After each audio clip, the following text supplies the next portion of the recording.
It's time. It's time for working folks to stand up and take back our country.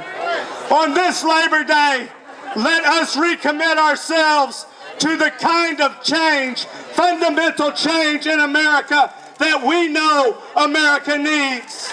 Let us recommit ourselves to turning around America, to building an economy that works for all of us and not just the folks on the top, to doing the kind of things that made America great, to getting our head out of the sand and look at who's been running this country and take this country back for working folks and average Americans and for the ideals and the policies and the vision of the forefathers and foremothers in this country.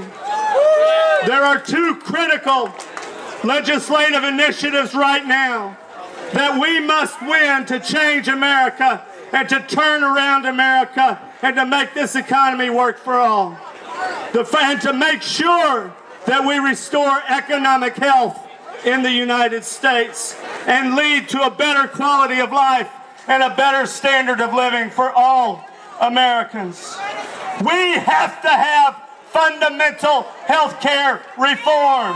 We have to get the insurance companies out of the way. We have to have a public plan, a public health care plan. We have to have a public health care plan. Now, you know, they've told the radical right wing, they did what Hitler's brown shirts did in 1930s in Germany. They did what Mussolini's black shirts did in the 1930s in Italy. They tried to hijack change by intimidation and thuggery and trying to take over these town hall meetings and the use of the big lie.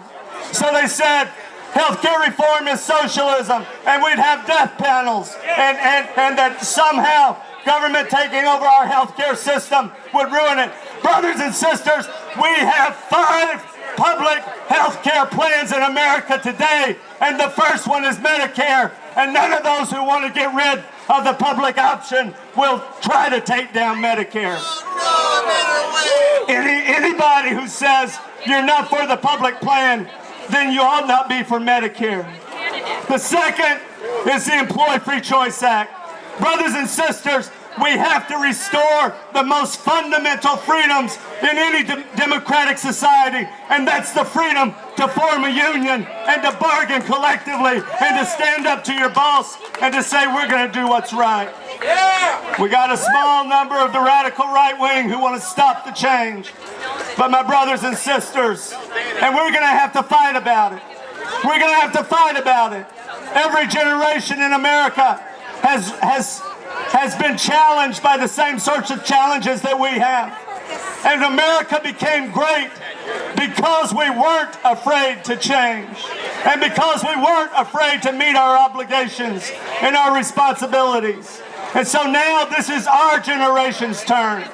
And we joined those American patriots like the Mechanics Guilds in Philadelphia and the Young Unions in Boston with Sam Adams, and in Philadelphia with Tom Paine, who laid the groundwork and the foundation for the American Revolution. Like those great patriots who stood with William Lloyd Garrison and Frederick Douglass to end slavery in America. Like those great patriotic women who stood with Elizabeth Cady Stanton and to get the right to vote for women in America, and who changed the politics of America forever. And like our forebears, our foremothers and forefathers in the American labor movement, who lifted millions of workers out of poverty, who ended poverty for millions of workers and their families, who built the middle class in the 40s and the 50s and the 60s, who created the American dream and who made it possible for anyone who works by the hardness of their hand, the sweat of their brow, or the strength of their back to aspire to raise their kids in the dignity of the middle class.